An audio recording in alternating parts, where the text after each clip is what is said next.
Well, hello and good evening. How is everybody? Good to see you. Good to be seen by you. I'm Bill Sylvie. I'm the Dungeon Delver. If you're new to the channel, welcome. If you're old to the channel, welcome. Well met, Lord Corion. Good to see you. Good to see everybody. So, interesting stuff happening today. And I caught this late in the afternoon, so I was not able to drag in too much information. But if it's something that you guys would like me to revisit, if it's something that you would like me to talk about, let me know, and we'll do that. But before I get to the news, I just want to mention some channel news. Guys, we have 955 subs on this channel now. 955. 45 subs away from 1,000. And what does that mean? Well, I'll tell you straight up. We hit 1,000 subs.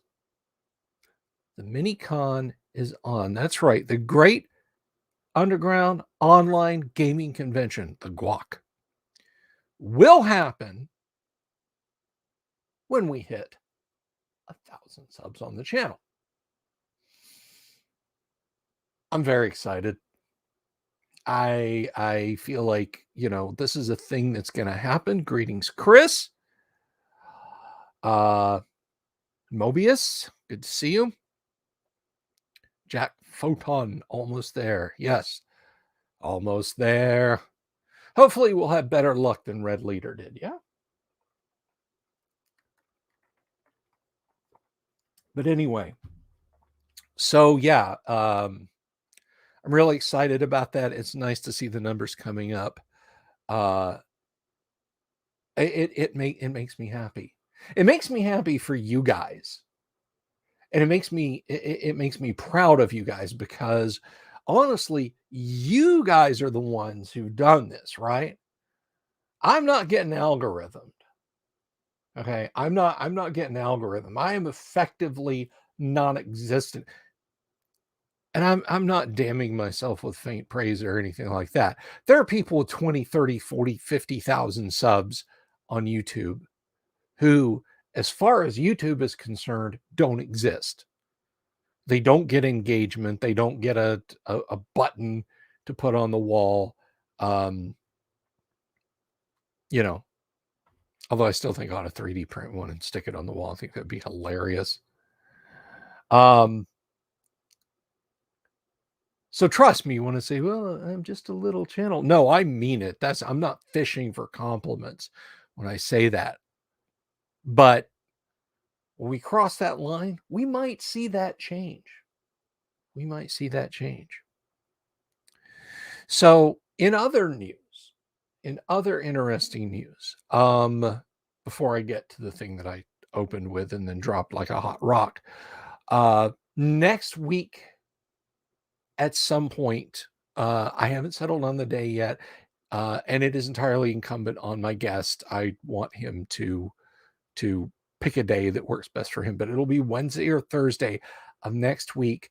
Author and wargamer Michael C. will be here, and he's going to talk to us about his Cold War Gone Hot thriller that he's currently working on. I don't want to spoil it. I don't want to give away too much. But as we talk about it, diverse subjects on here, we've demoed Twilight 2000, and I've talked about war games and that sort of thing. And I know Michael from around the internet, and he's got a hell of a good book he's working on, like an actual book, like you will be able to go and buy a copy at, Barnes and Noble or from Amazon or from wherever.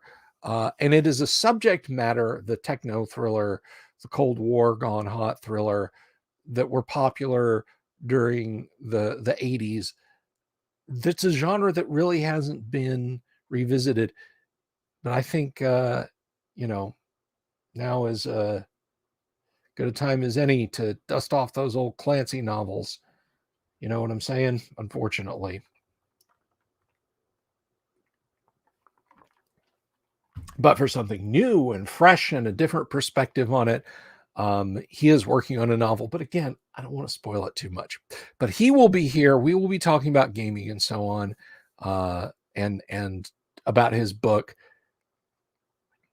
and he'll be. What does that mean, Michael Connor? I see here, hail lobster unbreaded, like breaded lobster. Is that a thing? It sounds delicious. You crack the lobster tail and maybe fry it up. But anyway, um, the thing that I led with, and then I did what they call in the business burying the lead. Um, there is a YouTube channel that I follow called 3D Printed Tabletop. And it seems like everybody these days in gaming hobbies is is coming out with a legal fight video. I'm just waiting for somebody to sue me or something, so I have to sit here and make a very somber video and say, guys, I'm not a lawyer, but here's this situation, because it seems like every hobby YouTuber is being hit broadsided with some kind of legal shenanigans through no fault of their own. A lot of it's just people who just want to exist and just want to do their hobby, and they just get blown straight into litigious waters. But this is something where I think all of us can kind of get on a page and shake our fist at the bad guy. There's a lot of YouTube content creators, and it's because it's very popular, who create videos about, by, and for Warhammer 40,000. Matthew Harris Manifesto. Okay, I know what you're talking about now. Yeah, wow, that's quite a thing. But anyway,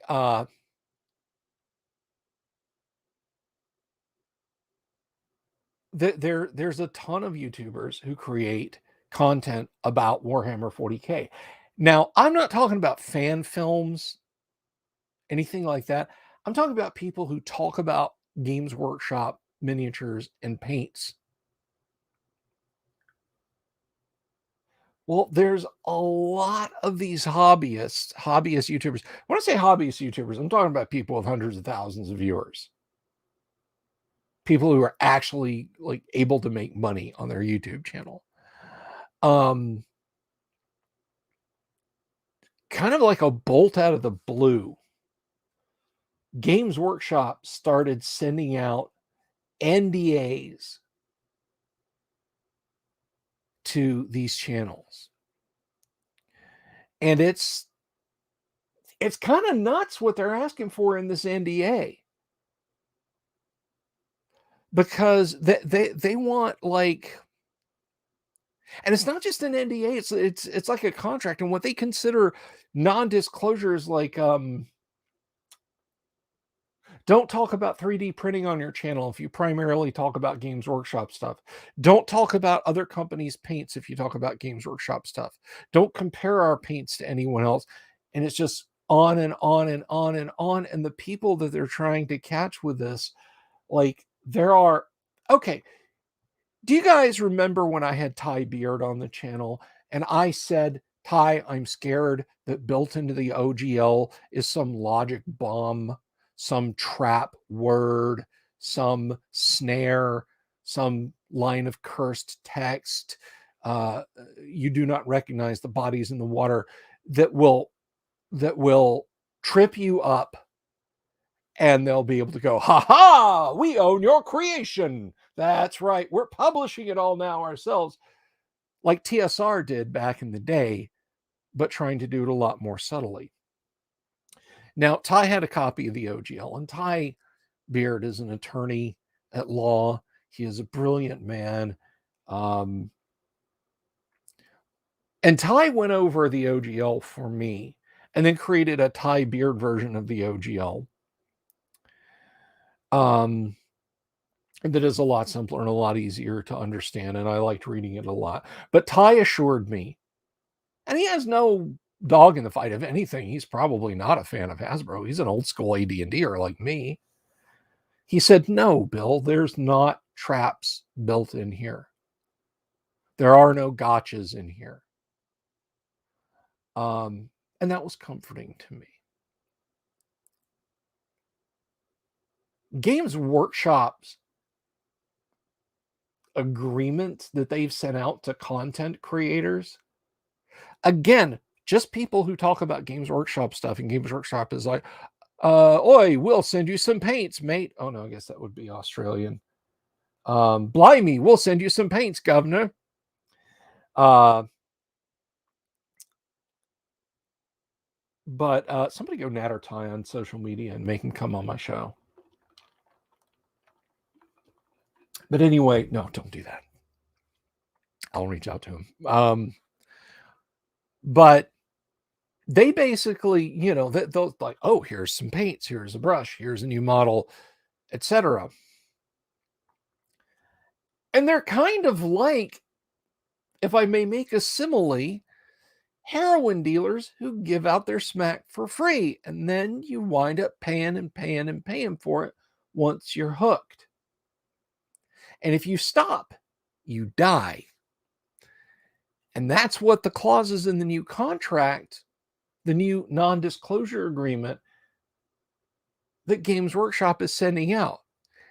And they want it in perpetuity. As long as they're doing nice stuff for you, do nice stuff for them. i.e., never give a negative word about them on your channel. Don't talk about things that they don't want you to talk about.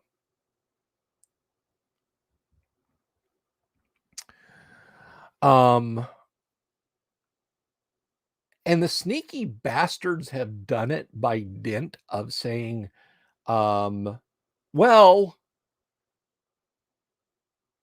it's as long as we have a partnership where you get, paid endorsements from us. And what does GW consider paid endorsements? Anything that they mail you. GW could send you a mouse mat with a Warhammer 40K. I don't know if there's a single logo for the product or whatever. It says Warhammer 40,000 on it. And say, we sent you some product last month. You're still under NDA. And there have been a lot of YouTubers who've just bent over and signed it. And there have been a lot who've said, no, I reject this. I'm not going to do this. There's a whole big thing going on with it. But the key of this to me is Games Workshop. Look, let me take a minute here. I'm going to bookmark my page in the Call of Cthulhu menu because we're going to play Call of Cthulhu. Don't worry. I didn't lie. I didn't just try and snare you in here. Games Workshop, come here. Come here. Let me talk to you. What you're doing is really, really friggin' bad. It's awful. There was a brief period between you guys stopping with the resin crap that was full of bubbles and before you started ramping up your prices to insane levels where you're now charging $30 for hero commander figures, and just single minis, if you still sell them, are $20, and a box of like 5 figures is $60 or $70. There was a brief period where it looked like you guys weren't complete schmucks. You've forgotten that again. You built up a little bit of goodwill, and you've spent the last 18 months setting it on fire. For fuck's sake, Games Workshop. You forced, if the Emperor had a text-to-speech translator, a comedy YouTube channel. You forced them to close down. You widened up the pair, as it were, if you know what that particular horrible device is, to where you would even catch those guys. You should be ashamed of yourselves. So anyway, if and when I find out more details about that, I will come back to you with those items if you're interested. But they are terrified of 3D printing, and they should be. I encourage anyone, if you know someone who plays Warhammer 40K, I encourage you, if you have a 3D printer or if they have a 3D printer, but they don't know about models on cults and what keywords to search for, tell them to stop buying Games Workshop products. For paints, go with Vallejo, Coat d'Arms, Reaper, use the DACA paint equivalency chart. And just print your own minis, get a different company's paints. Don't give Games Workshop your money. They are a bad company who treat their customers badly.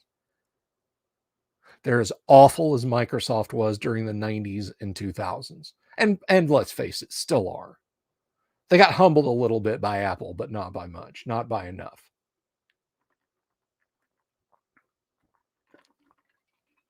So that's all I'm going to say about that. Let's see.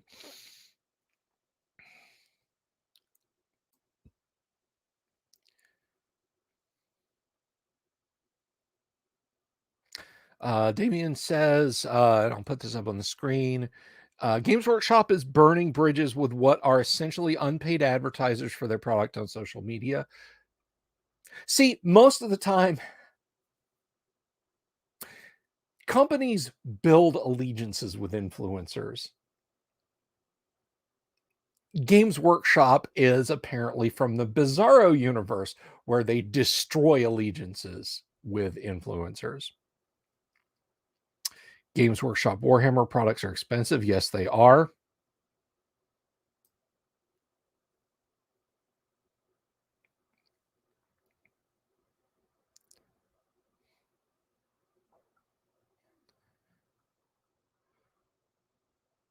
If they were smart, they would develop software and designs for people to purchase to use on 3D printers. Yes, they would. But they think they're so slick and savvy, but they're these benighted, frightened people. This is for those of you who weren't there, and I know some younger people do watch this stream. I know you're not all neckbeards. But back in the very early 1990s, TSR pooped a brick. Okay. When they found out that people were sharing their own homebrew stuff on the internet, and TSR sued the internet, which in the very early 1990s you could do. Now you say, oh, so they're going to sue the internet. And you're like, okay. No, but back then they literally just had to go to a handful of backbones and service providers and universities, which were primarily the hosts of these files, and say, take them down or we will take you to court. And so lots of people caved. And they even went after little dial-up BBS. Like, I got my Commodore 64, I got my IBM PC, my Apple 2GS or Macintosh sitting in the corner with a 4800 baud modem and, 2 phone lines on it. So I can have 2 users on at the same time, and they dial up. And if TSR found out you were hosting stuff, you'd get a C&D from their legal department. That is exact. And it was ridiculous. And everyone hated them for it. Everyone hated their guts for it. And that is exactly what Games Workshop is doing right now. Unfortunately, Games Workshop has a lot more capital than TSR did at the time. TSR was gleefully drilling holes in the bottom of its boat, which was being swamped amidship. But Games Workshop is a battleship.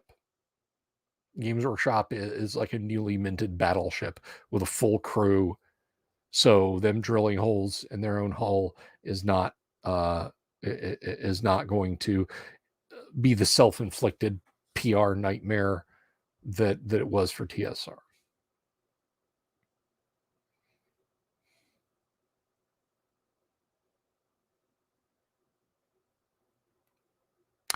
Let's see. It got so bad that Jesus Christ, are you kidding me, Damien? It got so bad that when someone posted the NDA on Twitter, a 40K bootlicking influencer doxed them.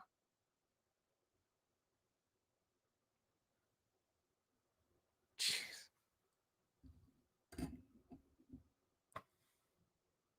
What a scumbag.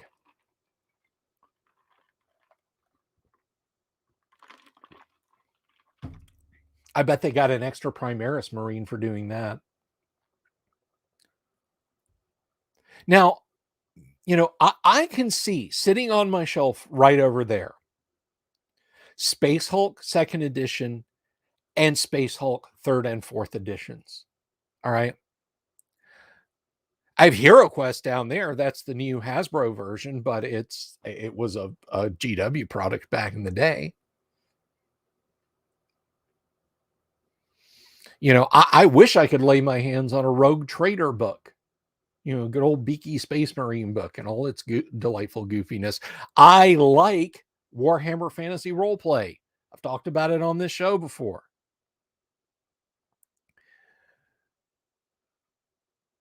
But I cannot and I will not say a single nice thing about GW.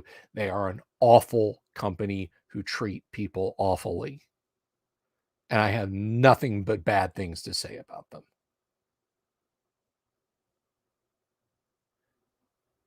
It's fine to say, don't steal our stuff. But in the face of the jet blast exhaust of ill treatment of your customers. And I don't play enough 40K and I don't interact with Games Workshop enough to know, maybe they were always this bad. But I don't seem to recall reading White Dwarf, even after White Dwarf just became a Games Workshop house organ and they stopped talking about D&D and Traveler and Call of Cthulhu and other games back in the late 80s, early 90s. I don't recall them being this awful to people. People would send in pictures of their tables and stuff with kit bashes and so on. And I don't, they gleefully publish the stuff. They didn't gleefully send out NDAs. They are racing Nintendo for who can be the worst hobby company. Hello, Dungeon Minister.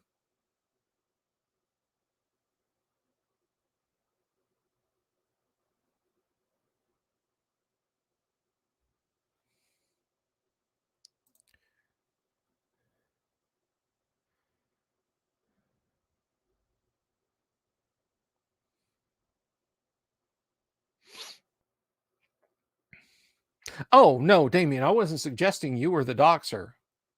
No, no, no, no, no, no, no, no. No, trust me, I was not suggesting you were the doxer. Norn Queen Alexis or whoever that is. Yeah, I hope they got pilloried. I hope they won't even be able to show their face at a Pogs tournament, much less in a Warhammer store. Oh no, I think they'd be welcome with open arms at a Games Workshop store. Sorry. But no, Damien, I was not saying you were the doxer. No, no, no, no, no. Not at all. Come back, Damien. Come on back. Come on back. It's okay. But anyway, so the more I find out about this, and I'll go digging if you guys want to hear this. Oh, okay, Damien. I got you, bud. I got you. But if you guys are interested in hearing about more of this, although it seems like a lot of you are really dialed in, I may not have too much more to say on it other than my own opinion, which you've kind of heard all of already. But yeah, if you guys want me to dig more into it, I will. I just, I just wanted to get that off my chest because that came up. Because 3D printed tabletop is a pretty keen guy, and I like his YouTube channel a lot. Although I don't agree with him that you can get decent quality 28 millimeter minis out of an FDM printer. It just I don't. No, it just doesn't work, dude. The quality that you're getting, I'm sorry. But anyway, yeah, me an opinion. uh, but no, he's a great guy. And it's a new video. Oh, I'll click play. Look at that. I'm the first one. And he's sitting there in a suit talking in a very somber tone about GW and NDAs. And I was like, oh shit, here we go. So yeah, I just wanted to bring that to you. Promote FFOT. I'll tell you what I am going to promote. I'm going to promote some Call of Cthulhu. You guys ready for a little Let's Play? You guys ready for a little Call of Cthulhu, a little BRP action? I hope you are. I am. Let me see here.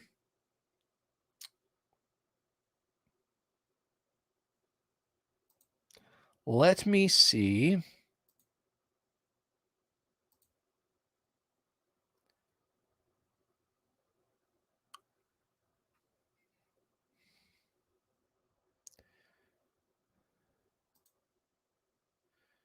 Somewhere around these parts, I have Clint Dalton II.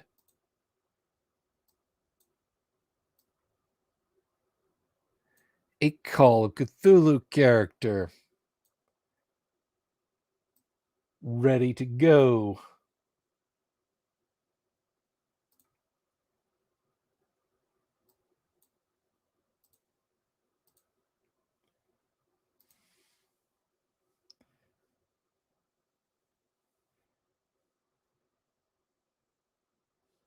At least I thought I did. Let's go over to, let's see.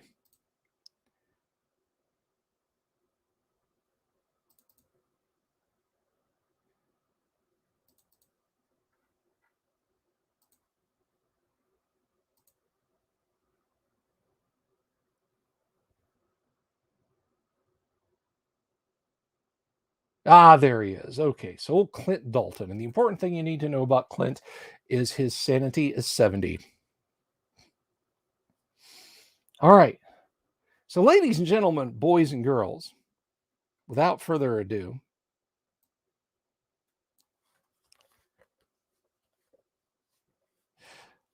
let us play some Call of Cthulhu.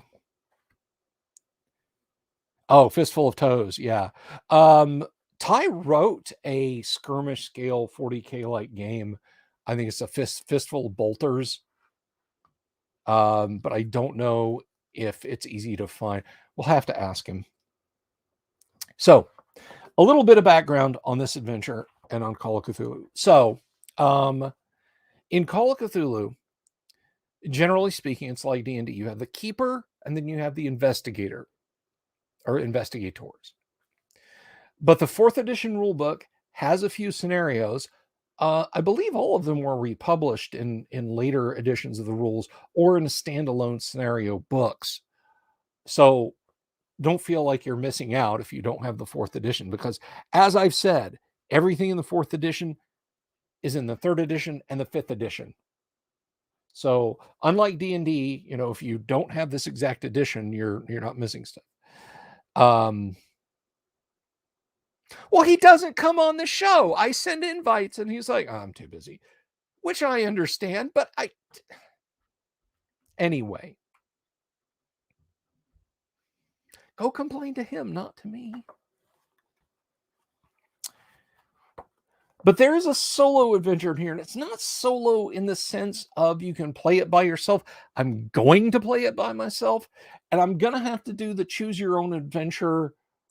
You'll have to trust my integrity thing. Because you remember in choose your own adventure books, it's like, if you wish to walk down the hall out into the bright sunlight, turn to page 20. If you wish to walk down into the dungeon where, you can actually see dragon's teeth lining the walls and saliva dripping from the roof, and the red carpet looks suspiciously like a tongue, turn to page 25. And you're on page 10, so you put your finger on page 10 and you flip over to page 25. You have been eaten by a dragon. The end. I'm not flushing Hours of Progress down the tubes. So, you move back. You'll just have to trust my integrity. I'll just have to we'll just have to play it as best we can, because it's not a solo adventure like Choose Your Own Adventure. It is solo in the sense of there's a keeper and there's a player. I am both, so hiding that information from myself would be some double think of the highest order. If I sent an invite to Sandy Peterson, would he show up? Well, I don't know. Perhaps I should. I know Sandy had his finger in a lot of id products, id software products, Doom, Quake, Doom 2. I don't know if it did anything for Quake 2, but perhaps we'll have to see. But we're 30 minutes in. We, got a schedule to keep. So let's jump to it. And I'll read your comments up here. Now, I don't have this in a PDF form, unfortunately. It's like the others. It's like all the others, but I do kind of wish I had more for it, because I know where everything's at in here, including the broken page where Azathoth actually seeps into the text of another paragraph all by itself. So this scenario is titled Paper Chase, an adventure for one investigator and the keeper. Background information. Douglas Kimball lived in a small house on 218 Islesbury Street in Arnoldsburg, Michigan, for most of his life. A solitary middle-aged man, he lived only for his books and reading. He read in his study. He read in bed. He read the Bible in church. And he took to reading in the graveyard near his home. For hours at a time, he would sit on one particular low tomb and read. One night, darkness caught him still reading. The bright full moon rose above, and Douglas noticed a most singular occurrence. A slab to his left slid aside, and a strange entity stuck its head out and meeped softly. A most bizarre friendship began, a friendship that lasted for 5 years, until one night Douglas followed his friend into the twilight world of the ghouls, where he has dwelt quite contented ever since. A year passed, and Douglas Kimball acquired new living habits, a slightly altered appearance, and unusual dietary tastes. He began to do his reading at night. But one cannot read the same books forever. One evening, he broke into his old house, now owned by his nephew, and retrieved some of his beloved books. Now, during the night, Douglas sits on his small, low tomb and reads peacefully. But these books will last him just so long. Even now, he plans to retrieve more of his books.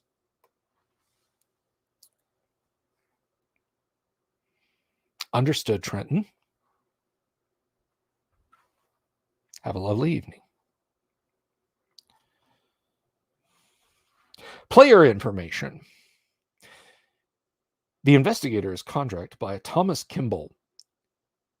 It seems his home has been burglarized, and 5 of his late uncle's favorite books have been stolen. They have no great cash value, only his uncle having any use for them, but his uncle disappeared without a trace a year ago. Thomas Kimball would like the investigators to find out who stole the books, return them if possible, and discover if his uncle, Douglas Kimball, is still alive. Now, this is keeper information. A successful oratory roll will yield some information from the neighbors about Douglas Kimball. One of them, Lila Odell remembers seeing Mr. Kimball walking over to the cemetery with a book under his arm, but then he carried his books anywhere he went. That's keeper information, asking friends and neighbors. So let's see. Will Clint Dalton II make a successful oratory role? Now, Clint only has an oratory of 20%. So he says, pardon me, lady. Would you happen to know about the disposition of a Dougie Kimball? Perhaps, maybe, would you like to tell me that? She's a little put off by his city slicker tone of voice and just shakes her head and walks away. All right.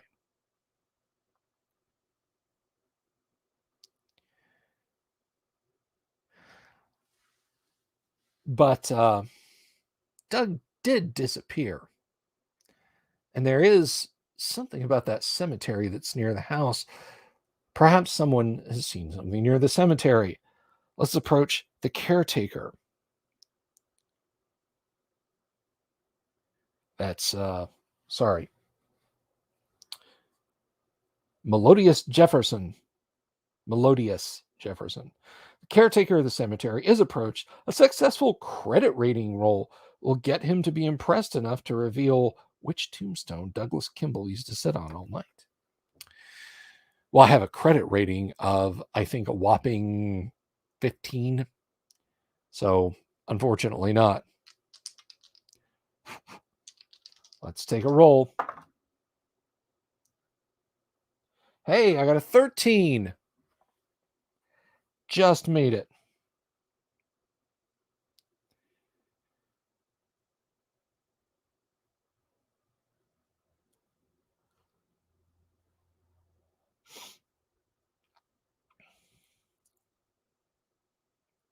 So,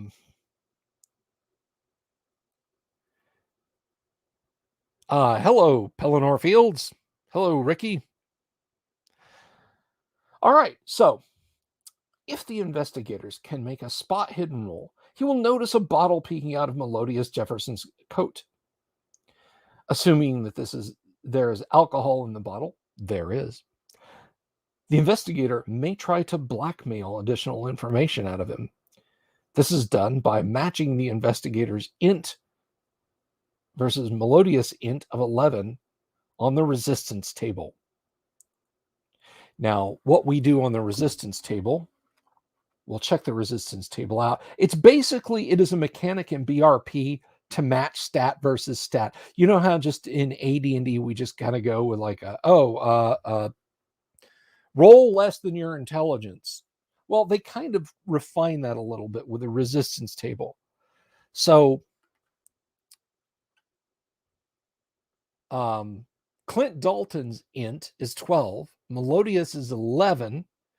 Let's roll on the resistance table and see if we can get a little bit of information out of him. And I hate to tell the local police about that bottle in your pocket there, Pally.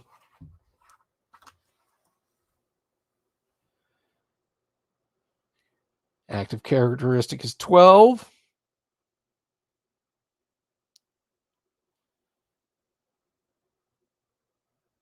No, did not successfully intimidate him. So he just fixes his jaw and looks at Clint and says, kind of tucks the bottle away and says, "Mister, I told you which grave it was. That there's cough syrup." And he stomps off angrily. So no information additionally.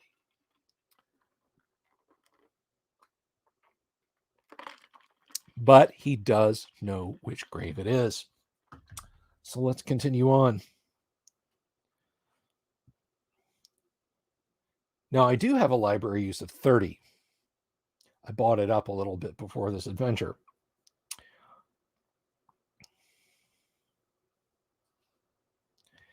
So I'll head to the library in the town. He liked books. Maybe there's information about books there.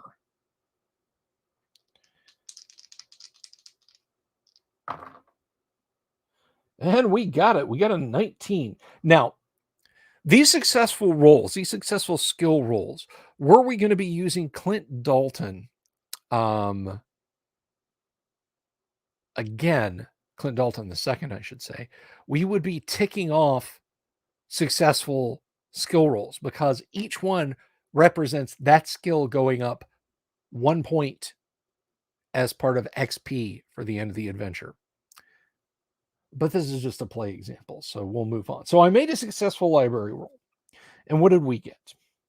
An article dated over 10 years ago concerns the alleged sighting of a band of people, apparently unclothed, cavorting in the cemetery. The constable was summoned and the cemetery searched, but no sign of the strangers was ever found, though misshapen footprints gave mute evidence of their presence. Sorry, guys, my eyes are not great, and both my studio lights just died. It's a little difficult for me to read this. All right.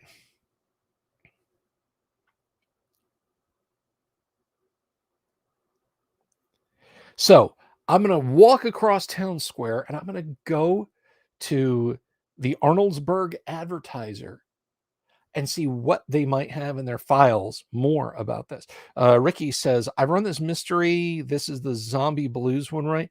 I don't know that you'd call it zombie blues. This is called Paper Chase. So we're trying to find the disposition of Doug Kimball and find out why someone has burglarized his house, even though he disappeared a couple of years ago and stolen books that were only valuable to him. So let's see. I'm going to try. Oratory is my best shot, and it's not great. It's only 15.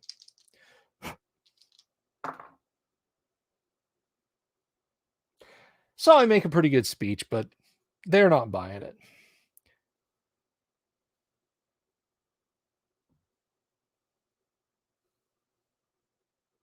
Although, well, my character is a journalist. And it says here, if the investigator is a journalist or an author, he may get to automatically. So I get to look at the files automatically. I make a pretty good speech, a pretty okay speech.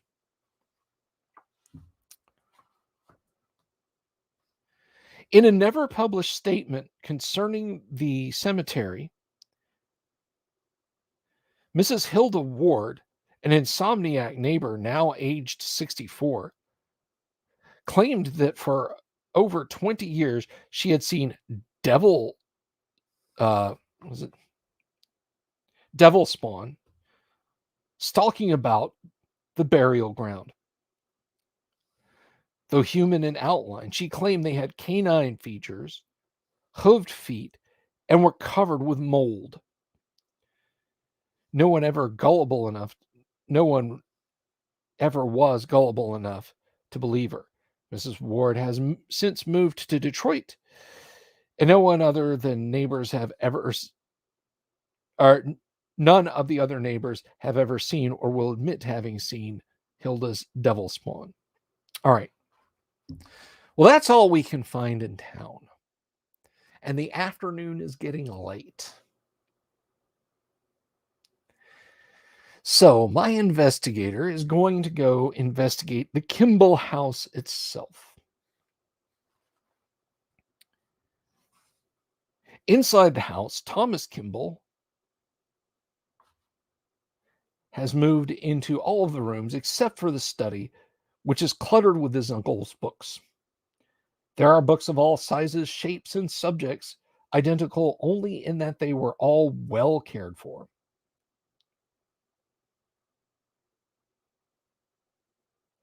So I'm going to spend a while searching the library. And it'll take me the better part of a day. Books as far as the eye can see. Double height wall. Books. Piles of books. What I think is a giant pile of books is in fact a desk under a pile of books, and so on. But let's make a spot hidden roll. I've got a pretty good spot. I bought my spot hidden up. And a 13 will definitely get it. It's the nature of the business. It's the undead blues.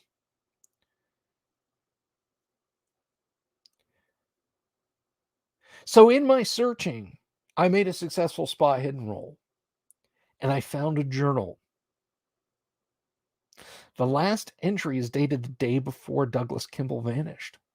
The entry mentions reaching a decision and joining with my friends below. So I have to make a read English roll, which for me is really good.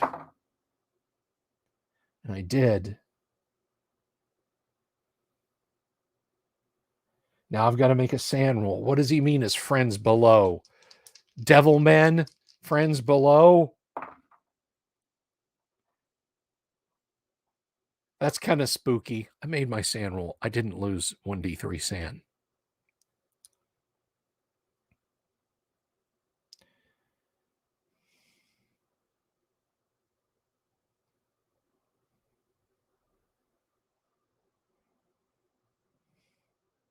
Okay.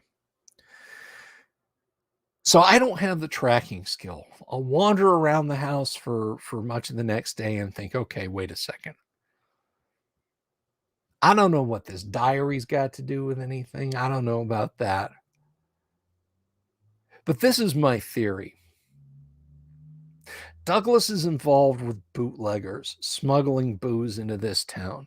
That sketchy cemetery keeper benefits from it, so he keeps his mouth shut. He's financing it because these books are worth more than he said.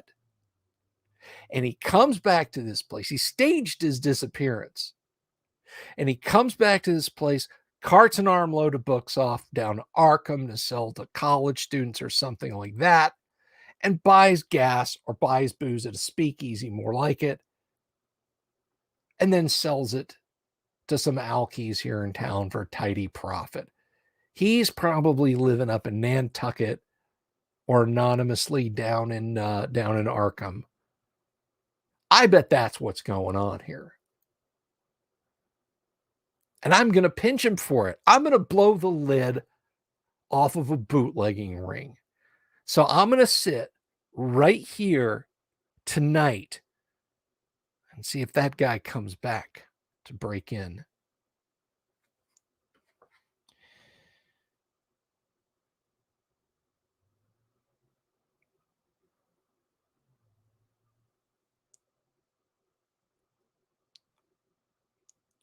All right.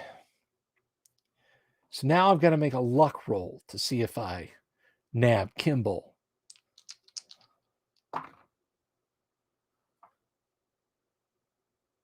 And on the first night, I rolled an 08, guys. On the first night, wouldn't you know, I see somebody creeping into the window.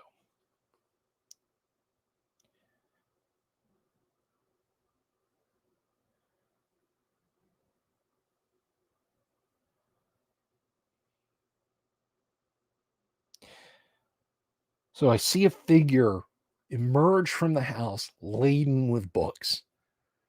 And I'm going to follow him.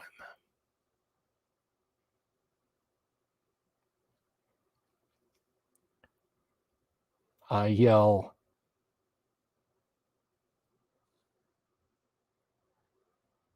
"Hey, you, Douglas Kimball!" The figure drops some of the books, holds on to most of them, and starts to flee. I pursue. Now, my movement is faster than this Douglas Kimball. So we happen to have his stats right here.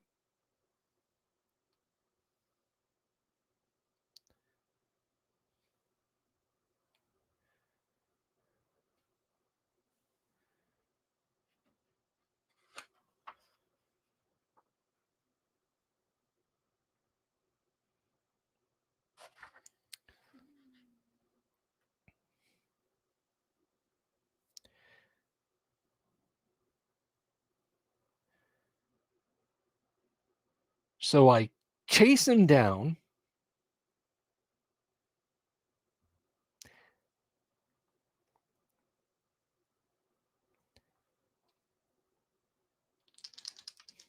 And as I catch up to him in the graveyard, dozens of figures, devil men, rise up out of the gloom. I now have to make a sand roll.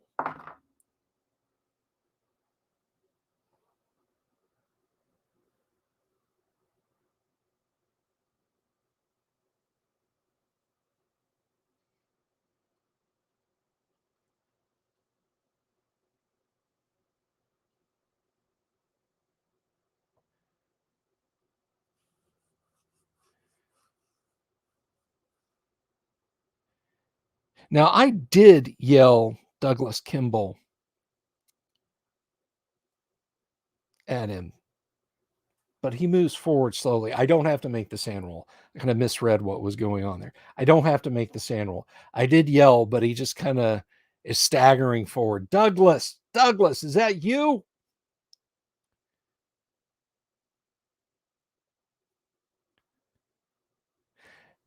And he gets to the indicated tomb that he used to sit on, according to his nephew and the groundskeeper. I keep making my sand roll. 64. It is dicey.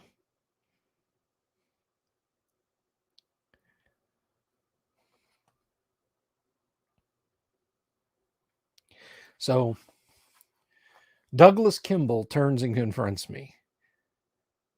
He's shriveled, naked, covered with mold, has hoof-like feet, crooked claws for hands, and a canine face, but perched there on the end of his nose, his glasses that were in all the portraits of him in the house. And he sits down on the tomb and says, "Could you hand me the book, please? Don't step on it." With trembling hand, Clint Dalton II holds the book out, and Douglas gently takes it. "Thank you," and explains the following.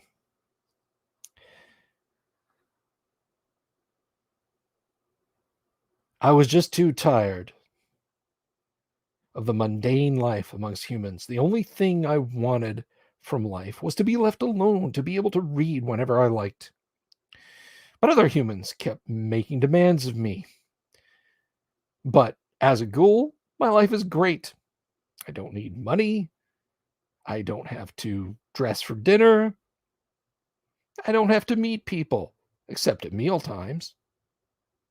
I can read whenever I want, day or night.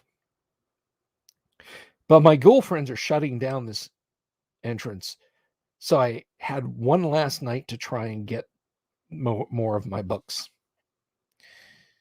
There's so much to see and experience in the world below. I'm planning to write a book about my experiences. Now, please, don't reveal to my nephew that I'm still alive, in a manner of speaking."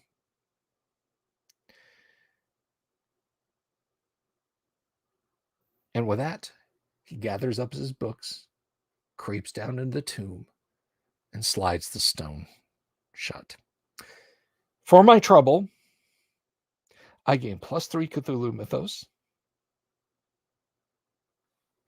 and I lose D4 Sand.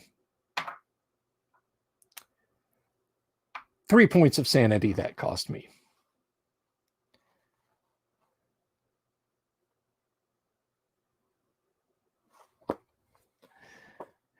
And so that brief encounter, with just a few skill rolls and whatnot,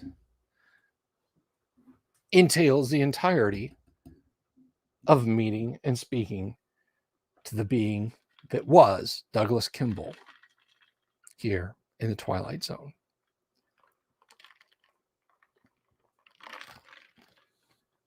So as you can see, Call of Cthulhu very rarely descends into violence because it almost usually ends in immediate death. But there are things with a capital T, there are beings that you can encounter and not completely go starkers. Now, Clint Dalton has slid down the slope a little bit,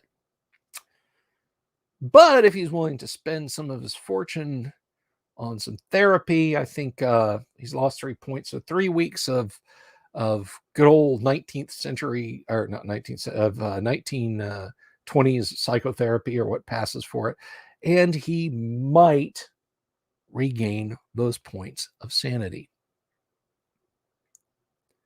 But it's a lot of luck. It's a lot of skill rolls. You kind of got to hope for the best. And you noticed, like, I didn't have good oratory. Like, I failed every investigative chance except by dint of being a journalist. Now, if I had chosen something else, private investigator, attorney, you know, a spiritualist, something like that, that you might think would be very useful in a game like this, I might have been stymied. I could have spent the rest of tonight staggering around, or maybe thinking, well, I'm tough enough. I can kill this thing that's wearing Douglas Kimball's skin. It ends badly. Like a dozen ghouls, like I said, they rise up out of the mist, cost you 6 sand. You pass out immediately and then wake up in an insane asylum. So, of the endings, I got probably the best one. And there are additional adventures in the rules. There's let's see, where was that? And it is kind of a sweet ending when you think about it. He just wanted his books.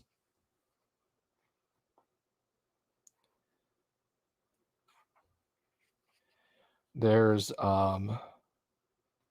let's see, The Haunted House, which is literally just that, which can have kind of an uplifting ending. There's The Brockford House, The Madman.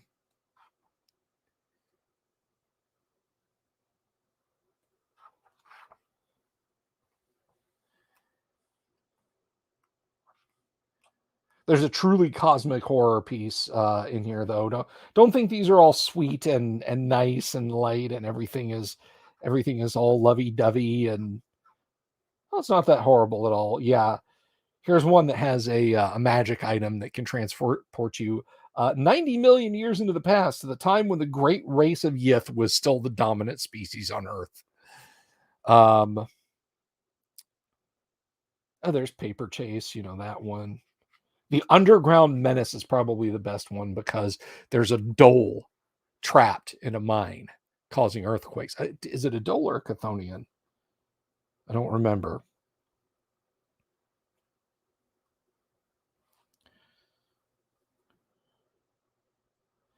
But yeah, it's just terrible.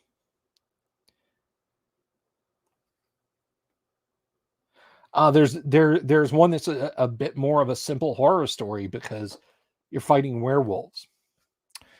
The dungeon minister says, I like that what's at risk isn't your life, but your sanity. Brilliant.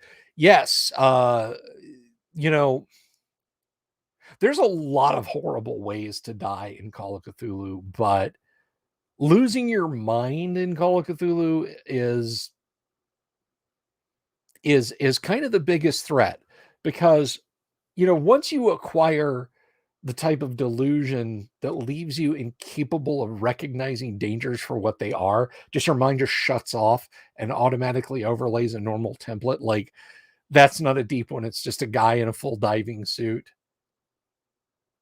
That's not Shub-Niggurath coming through the woods at us. It's just the wind blowing a great oak tree back and forth that looks like it's walking towards. Once your brain convinces itself that it's not seeing what is actually the threat, bad stuff starts to happen. Bad stuff starts to happen. So what did you guys think? What did you guys think of the scenario? I know there's some of you watching. And would you like a return to this style of live play, where I just run through a scenario in Call of Cthulhu by myself? Is that something that you'd like? Because if it is, I'll do it. Even when you win, you usually lose your mind at least. Yeah, I mean, Clint Dalton II is now down 3 sand. And that may not seem like a lot, but his chance to make a successful sand roll has gone from 70 to 67. If you've played enough role-playing games that use percentile dice or any other kind of dice, math is not on your side eventually. Math will eventually cost you. Dungeon Minister said, I'd like to play it at some point. Well, I can't commit to another let's play night, but in the future,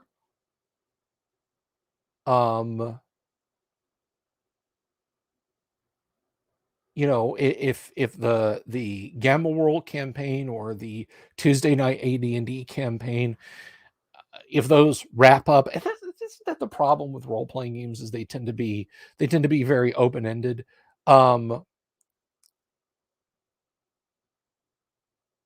They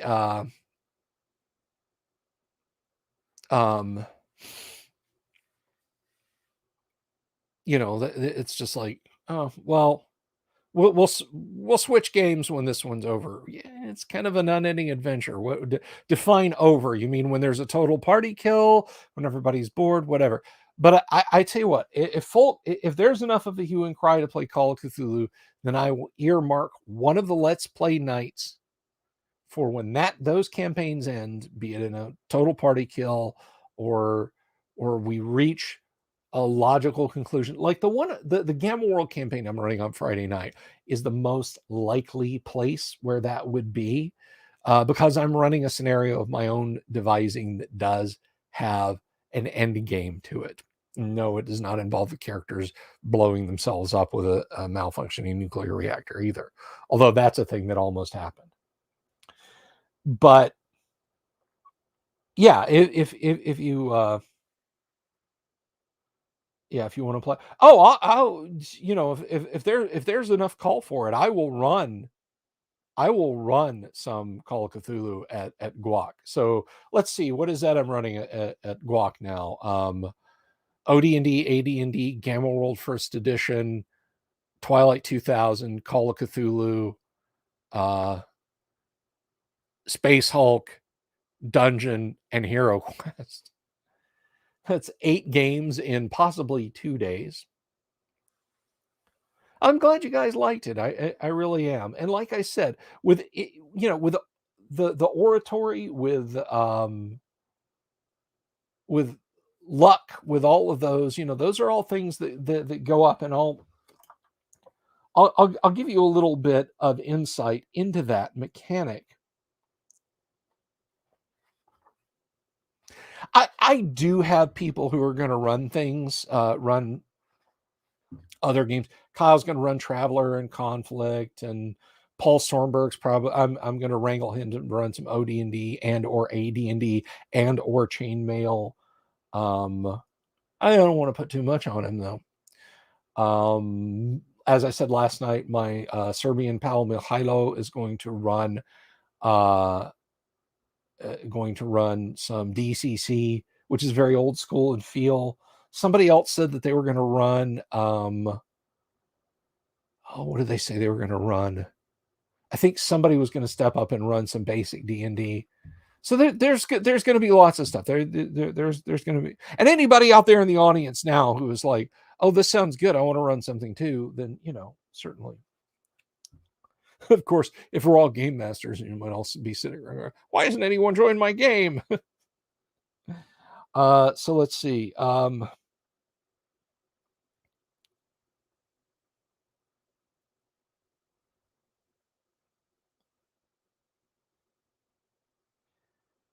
Trying to remember where it might be. It's 88, I think.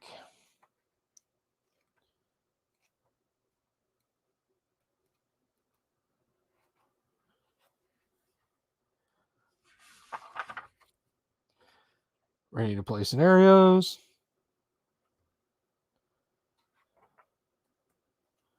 Is it after the ready to play scenarios? And we're just source books for the 1920s.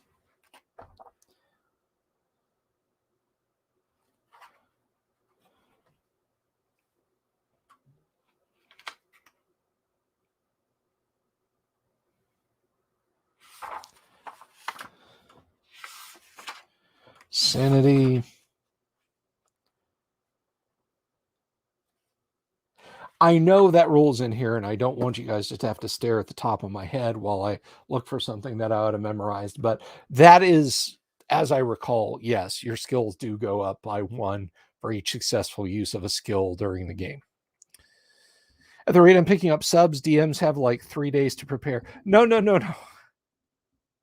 No, it's not. It's not like when we hit 1,000 subs, like that day is the con. When we hit 1,000 subs, I will pick a day and we will formally announce. I wouldn't do that to you. I wouldn't be like, okay, it's Thursday. Somehow we managed to pick up 55 subs in 2 days. That's awesome. Or 45 subs in 2 days. That's awesome. The con is this weekend. You have that. No. If that happened, in addition to probably getting celebratorily inebriated on live stream, I'm gonna restart Windows. Stop it. I would say, okay, well, first weekend in April or something like that. March is tough for me to schedule anything in because that's when my wedding anniversary is, and other things tend to happen. So I'd be like, okay, first weekend in April, blah. So people would have ample time to prepare, and I'd want to get the word out. See, it's not just for us, but for the world at large too, for people to come in and see the awesomeness that we've created. So don't worry that I would be hitting people just suddenly with like, oh, you have no a stretch goal for a 5-day gaming. Okay, so I have set a stretch goal. If my channel ever gets 10,000 subs, I will have a real world convention. Like here in Central Florida, I will find out about. Now Guac is free, but the real world convention I'd have to charge for. Just because I don't have any fucking money. But I would do it. I would do it. Are we doing that drunk stream for 1,000 subs? Maybe. Maybe. I will tell you one thing that is coming up. So I gotta look at the calendar here. Let me come here. So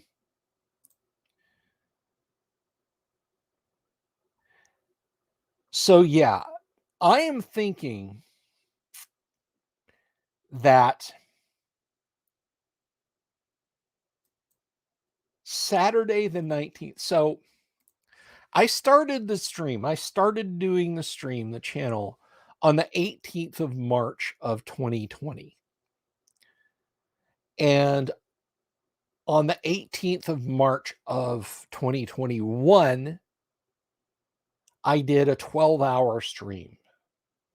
I came in and I did 12 hours. I had guests on, but I just talked about stuff. I'm a little more dialed in than I was back then. It was kind of bad, but I did it. So I may do that again. I may do like an all day live stream that will not overlap into Facebook. Facebook cuts you off at 8 hours. And I don't know that I can plug back into Facebook if I can like reactivate Facebook.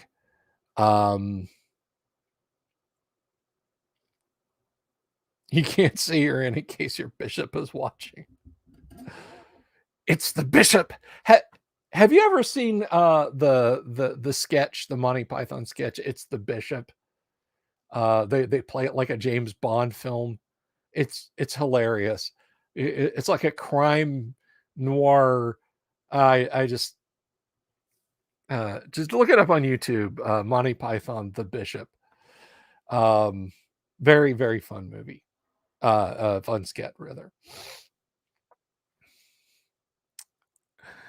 But anyway, so yeah, I might do something on the 19th. It's not too far away, but I feel like I got to celebrate. But so last year, if you missed it, you guys see, we're in secret here. There's just a few of us. There's just a few of us, and if I had like 15, you're Anglican. Dude, I'm a pagan apostate Protestant over here. Okay, I'm Baptist. You should be surprised. Like I'm not cracking open a cold one like in the back of the church. Go on, brother. You know. Um, but no. So last year for the 1 year anniversary, I did a stream. Uh, it was it was a freaking disaster. It was so awful. I'm getting a little bit dialed in, a little bit better now with the show. I think like YouTube or Facebook will say, "Hey, here's a Facebook memory." Oh, what is that? Well, it's a live stream you did back 2 years ago. Delete, delete, delete, delete. I'm like George C. Scott in hardcore. Turn it off. Turn it off. Um, I just I hate seeing them, and they're all bad. But I'm a little more dialed in, and I'm a little bit more okay with it. So just between you and us, just because there's just 9 of us watching right now, I will repeat what I did in the 2021 first anniversary live stream extravaganza. And this may become an annual thing. I have an hour long interview, the audio of it, that I conducted with Gary Gygax. You know how not polished I am? Yeah, it's a lot less polished than that. But Gary was patient, and it was fun, and it was relaxed, and it was a good time. And if you're here on the 19th, I will wrap up the evening and play that recording for you guys.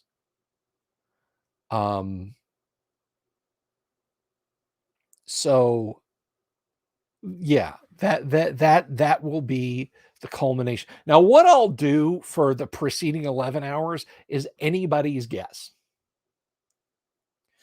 One thing I can tell you though is that my camera is I'm going to be the camera situation is going to be fun because my camera will run for about 3 hours on that battery and 3 hours on the other battery. So it's basically I'm going to be juggling batteries, I think, unless I get another one between now and then. So if you're here for the end of the live stream, the 12-hour live stream on the 19th, and I'm gonna see if I can get some guests to come on the stream. Just see, I'll announce a guest lineup when I announce it. But because I have StreamYard, it's very easy for me to do. It's not, I don't have to like stop and log into this and then change that and do that. Thank you, Greyhawk Grognar. I appreciate that. Thumbs ups are awesome. But yeah, I'll see if a few of my guests want to come back in and say hi and that sort of thing, and I can just share the StreamYard link with them. And then we'll just kind of go from there.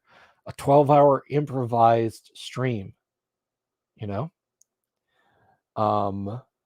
culminating with a live stream with Gary Gygax. Now, who out there can do that? Yeah, tabletop gaming, YouTube channels that talk about D&D. Yeah, we might be kind of a dime a dozen. But But this dude has the goods. I will treat you guys to the audio of that interview with Gary.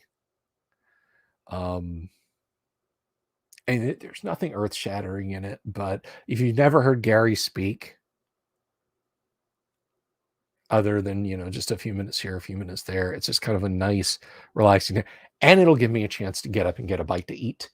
Because I guarantee by midnight or whenever, if I started at 10 in the morning and go till 10 in the evening or what have you, I will be exhausted.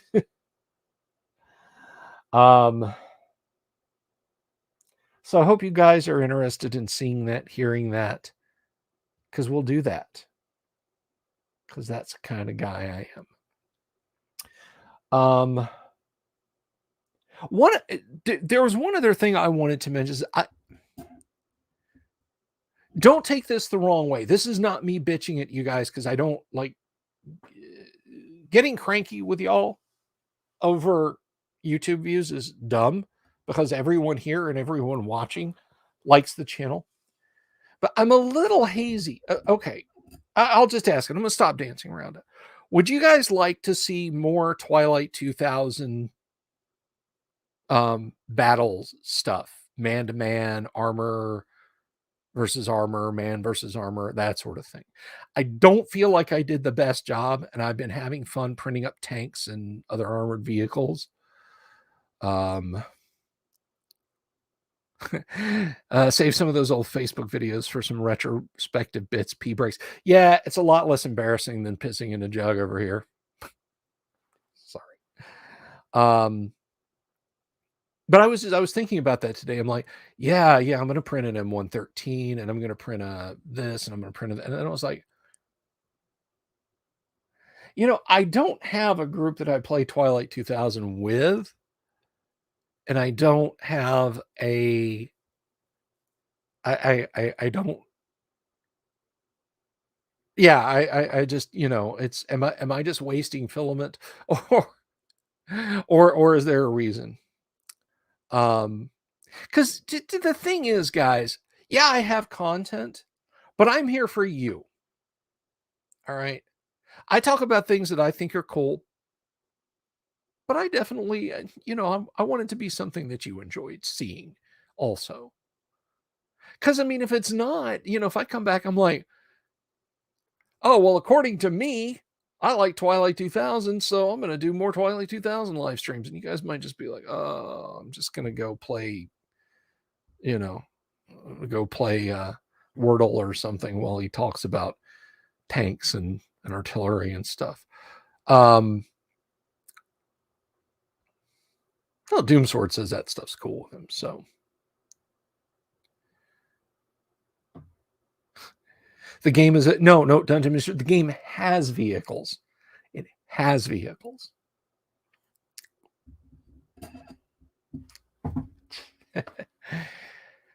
But anyway, yeah. So I think I may revisit because I don't think I did a great job with Twilight 2000. So we might have a redo.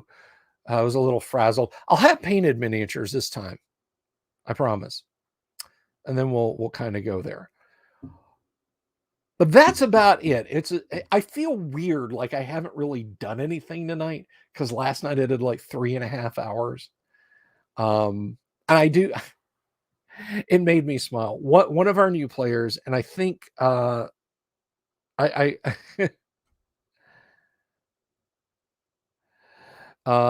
says I'm not into GW anymore, so I got to get my minifix elsewhere. You know what I wouldn't hate is to have Team Yankee, because Team Yankee is Twilight 2000 without the nukes. It's like the nukes haven't flown and the earth hasn't been scorched, and it's not like this desperate, the road meets meets lots of guns with tanks. But Team Yankee is about a completely conventional, 99% conventional war between the Warsaw Pact and NATO forces in Central Europe. It is very much just a miniatures game, though. but I think it was Doom Swords. And I apologize if I've got this wrong. Uh, but one of my players' sons last night, who subbed to the channel and is an awesome guy. And if you're watching, dude, big thumbs up. I'm not mocking you. I'm not making fun of you. But was like, wow, your games have never gone on this long before. That's my dad. I was like, oh, cool. It was just kind of a sweet moment. But I could at the end of it, like he wanted a soda or something like that, and he had to ask his dad, but he didn't know the protocol. So I was working as a switchboard there. It was kind of fun. It was kind of fun. So yeah, we he said I'm epic. That's great. See, I'm reaching the younger crowd too. I'm reaching the younger crowd with my live streams, and that makes me happy. So uh that then is where we'll wrap up on a short evening of just 90 minutes of live streaming. I'm gonna plan for the 12th, like I said, or I'm gonna plan for the 12-hour stream on the 19th. And before we jet, I told him no commenting when I'm on. Stay out of my stuff. Hey. He can comment. It's my YouTube channel. Stay in my stuff, dude. Let's see. Just one last peek. All right, so we're sitting at a rock solid 955. Guys, 45. Look, there's 7 of you on. If each of you guys get 7 friends to sub, we will break the 1,000 user barrier. Think about that. Think about that. If each of you can get 7 friends who like tabletop role-playing games to sub to the channel, we'll go over 1,000 viewers. Just a thought, just an idea. So with that, I'm going to wrap up, guys. Thank you for stopping by this evening and watching a very little bit of Call of Cthulhu. Did you see how fast that scenario went? You don't have to do a huge whole lot. I'll tell you guys one day, I'll do a bat rep. Oh, and there is a tomorrow night summation. We had a slam bang game Monday night of AD&D. You want to be here tomorrow night for the game summary. But I'll tell you guys one day a Call of Cthulhu story where I ran a game where the investigators were in Los Angeles in 1947 investigating the Agape Lodge. And if you don't know what that is, well, you'll have to be there. But if you do know what that is, yeah, it's going to be cool. Little bit of Thelema, little bit of Scientology, a whole lot of L. Ron Hubbard, but I don't want to spoil it. So you guys have an absolutely stellar evening. Thanks for stopping by. Oh, I almost forgot. I'm going to 1 more minute myself to death, but I got to give thanks where thanks is due. If you want to support us on Patreon, right there is the link. Patreon.com/The Delver's Dungeon for where as little as $1 a month you can help the channel out. And for our Patreons, let me say thank you to Digital Discord, Joshua Garlock, Lord Corion, Ricky Maru, Mobius, Kevin Reynolds, Joseph Lucas, Doomsword Deathmaster, Mark Simpson, Damian X247, James F. Keck and his whole observatory in Hawaii, William Smith, the Dungeon Minister, and Manny Wall. All in all, it's just another Manny Wall. Not just another. He's the only one, and he's awesome. Thank you, Manny. So I appreciate it. Guys, have an absolutely stellar evening. Peace, and I'll see you later.